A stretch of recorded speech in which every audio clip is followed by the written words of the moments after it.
This channel is going to be a mix of everything. So I was thinking of doing football. The way that I had it in my head was football, TV shows, movies, anime, manga, and gaming. It's like everything that I enjoy and have something to say into sort of one channel. So the videos are going to sort of be like Monday, I'll do this, Tuesday, I'll talk about this, Wednesday. I'm being very ambitious because this is my first video and I genuinely do not know what door or box I'm opening, whether this will be a massive time sink and a waste, or this might be the start of something really beautiful and engaging and something that I turn up for every single day, whether I want to or not. I guess time's going to be the biggest factor in telling me how good or successful that goes. All of that to say, let's get started. The channel, in terms of this rather not this channel, this video, I'm going to be speaking about gaming news, everything that's happened from like the last week or so. So the things that we're going to go through. Let me check my call card. So we've got Xbox Game Pass. Call of Duty Black Ops 7 has been confirmed for a day one launch on Xbox Game Pass. We're going to break down what that really means and how that's going to have some sort of ripple effect in other ecosystems other than just the Xbox. Second thing we're talking about is Nintendo. The Switch 2 is pretty much a certified hit at this point, and its biggest holiday title, Hyrule Warriors Age of Imprisonment, launches tomorrow. So by the time I'm done recording and publishing, it should hopefully be out. And last but not least is a massive amount of PC games that are finally hitting consoles, including Age of Empires, that is landing on PlayStation. Age of Empires IV. I'm really bad with Roman numerals, so I assume that is 6. Age of Empires 6 landing on the PlayStation. I personally don't know who plays Age of Empires on the PlayStation. I've never played the game entirely, so maybe I'm not the target demographic for it. But yeah, I don't know. It's just interesting being on the PlayStation. But I guess this is the time that we live in now, where it's the multiverse of consoles and gaming and stuff. Like your console is basically is just a gaming device. It's always has been and stuff like that. But exclusives are pretty much locked away, and it's like a how would you say it? What's the word for it?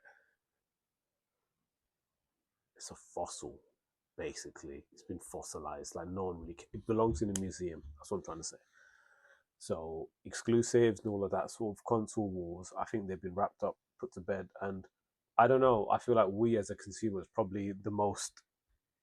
Of course, we're going to be the most affected, but the ones that needed it the most in that sense, obviously in an objective way, that we're not fighting online and saying my console is better than yours because we're better than that. But in terms of having a competitive market and environment where you have different brands, different parties doing different things was always nice. I think the example I can give straight away, and I know I'm going on a bit of a tangent here, but I just wanted to speak because this is on my mind. I don't need to explain. You're here, you're watching. Cool. Um, FIFA. FIFA, EA, FC, whatever you want to call it, heavily dominated for me. I've always played FIFA. I've always played EA, whatever you want to call it now, from what, 13, 12, 13, 11, like ages.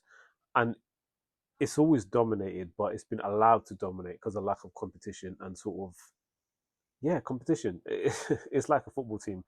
If you got two strikers that are hungry for that starting place, they're going to push each other and want the starting place more. Whereas if you just have one striker that's on good money, he's relaxed, he knows his place is never at threat, might not even be striker, could be at work, could be anything in life. Competition drives people to push themselves harder and ultimately give a lot more to, in this case, a consumer. So the fact that it's sort of dying down, it gives Nintendo, PlayStation more of a monopoly and say on how they want to structure the market and price points as well. Because I feel like Xbox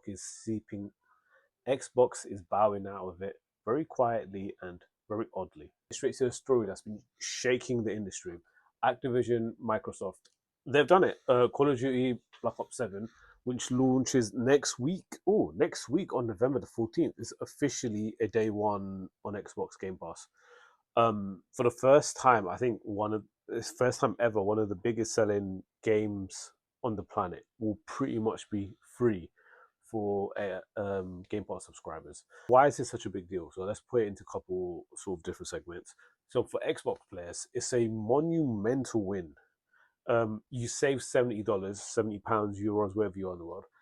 The value of Game Pass just went through the roof, and this is probably the best single biggest selling game of this Xbox generation.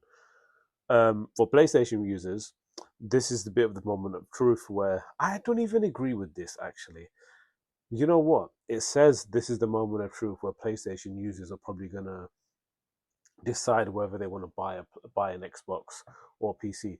I'll be honest, I've never my massive PlayStation hat on whilst I'm speaking. I've never really been inclined to buy an Xbox. The only time I really wanted to, or where I felt like, oh, they're onto us, or they're really close, was Xbox 360.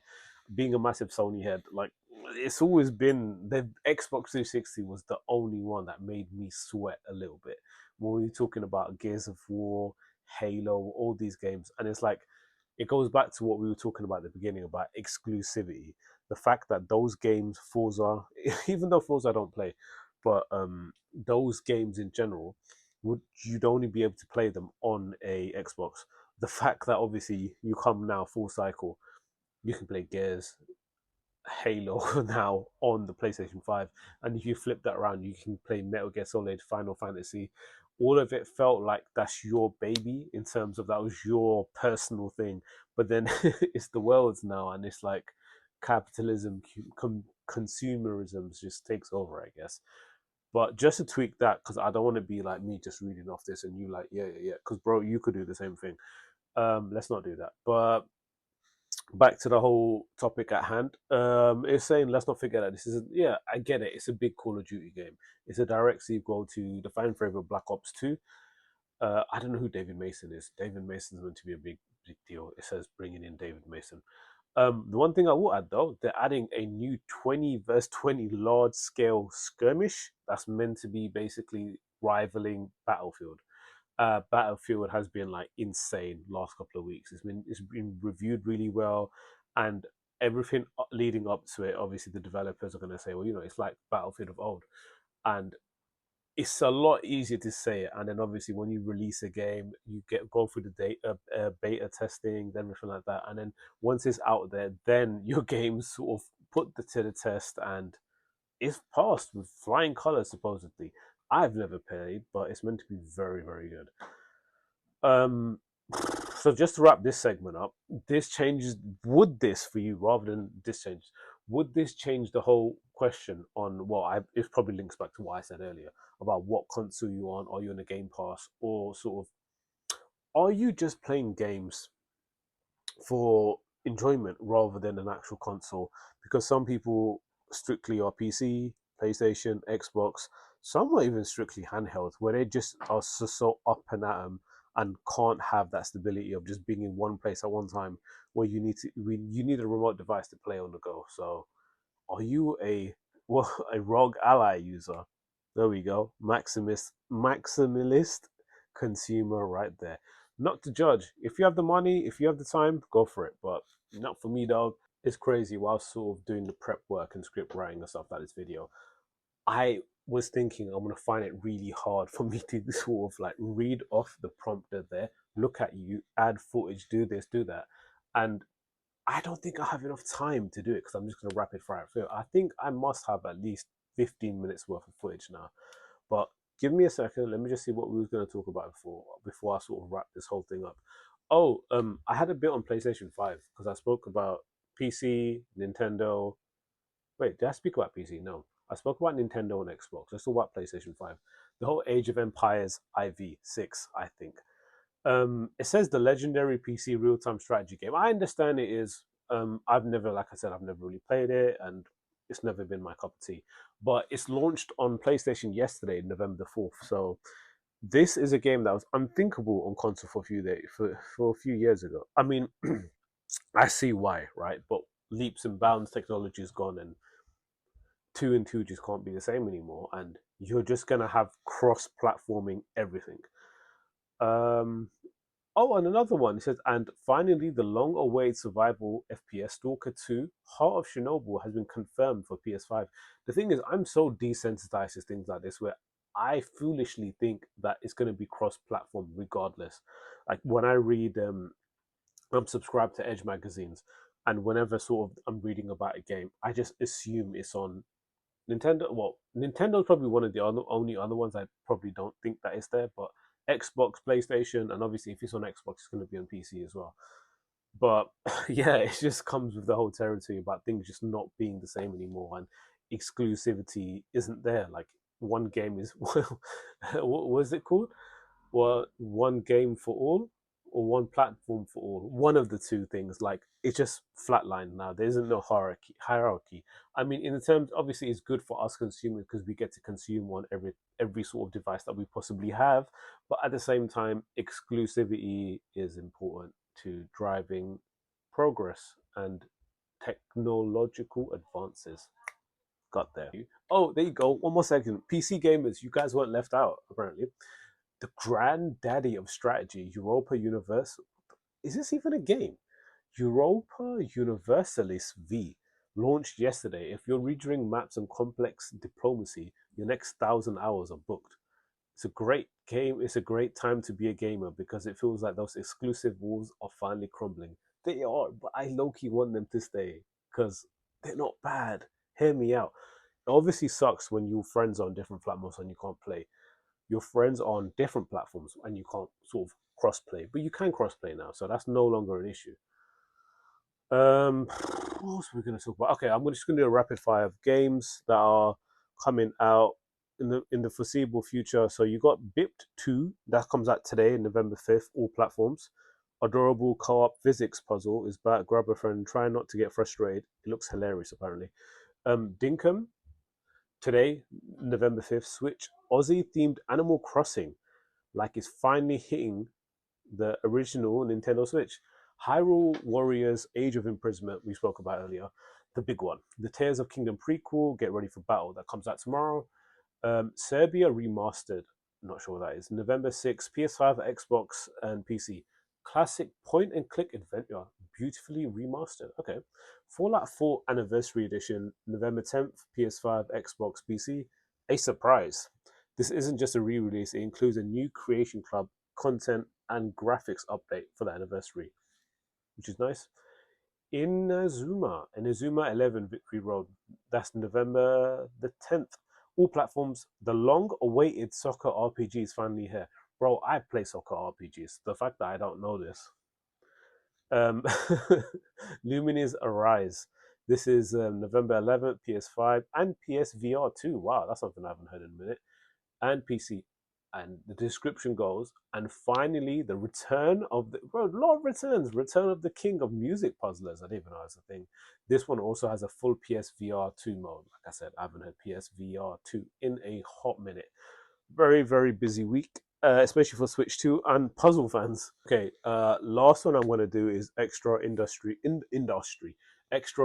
hits. So things that, so I'm going to be talking about Rockstar Under Fire, EA, and AI partnership, which is always good to see. Olympic esports split. So it says here a report has surfaced alleging that Rockstar developers of GTA V fired several staff members early this year in a move that's been described as an attempt to prevent unionization efforts. This is a developing story and a very bad look for the studio. Well, it's like Steve Jobs and the iPhone. He made an iPhone and it was really good, but he hurt and killed potentially a lot of people up to that. Maybe let's not go too far on that, but he hurt and damaged a lot of people on the way on towards that, and I don't think he would have liked union. I'm gonna get this unionization. I messed it up, but I got it. Leave me alone. Um, Next thing is EA and AI partnership. So it says Electronics Arts has officially partnered with Stability AI to co-develop generative AI tools for game creation. EA says this will accelerate development and unlock new creative possibilities. This is big and frankly a conversation more this is big and frankly a controversial. I can't read controversial move that a lot of artists and developers are watching very closely. To me personally, if you can use AI to do the sort of grunt work of things where people's actual sort of talent, resources, and time aren't being wasted and you can develop a really good product, that's fine. Use AI to do your grunt work. That's okay. For me personally, I could be wrong. Please correct me if I am. But it should never take over the creative aspect of actual artists, designers, people that have a substantial say in video games. And it shouldn't come nowhere near. You're talking about voice actors, all of that stuff is very vital to a game. And it's the difference between me looking at you through the camera and speaking and looking at that and trying to reiterate what I'm saying. The authenticity is so clear to read and see. So hopefully it's just a grunt work. And the last thing I wanted to read is Olympic esports split. The International Olympic Committee, the IOC, has officially parted ways with Saudi Arabia on its Olympic esports games deal. This is a huge shakeup in the esports world as the deal was seen as a massive investment. No word yet on where the Olympic esports game will go next. That is very interesting because I too thought for the longest time that Saudi Arabia have put stupid money into they're putting their hands in everything at this point. But esports in general, like it would have been the whole Riyadh season 2.0, so much money got put into these pots, and you're thinking, well, it's just inevitable. It's a matter of time where it's gonna sort of catch up, and things will sort of generally move in that direction, into that direction. But the fact that they've pulled out is, yeah, I don't know. It poses a lot more questions than answers in that sense. Sorry. And breathe. That's what it says. This is so that's the whole week wrapped up. I've rambled on quite a bit. I probably not added in enough clips or videos that you wanted to see, and you've had to stare at my face for a lot longer than what you probably would have been comfortable with. I apologize. I'm trying. I'm starting. I'm not apologizing. I just did. Um, so thank you so much for watching and turning in and tuning in to my first episode. Hopefully, this isn't the last episode because Pandora's box has been open. Please ring that notification bell. I hear my kids say that all the time. Well, not say that, they do it because the creators ask them to do it. So I hope you do it too. Ring the bell, subscribe, like, comment, share, and then hopefully I'll see you again for episode 2 of whatever this may become. Last before I go, what's the biggest story for you? Call of Duty launching. Call of Duty launched on Game Pass, the Hyrule Warriors on Switch 2, or the console war being effectively over and dead and going out in a very sort of whimpery manner. That's me done, wrapped up, and I'll see you later. Peace.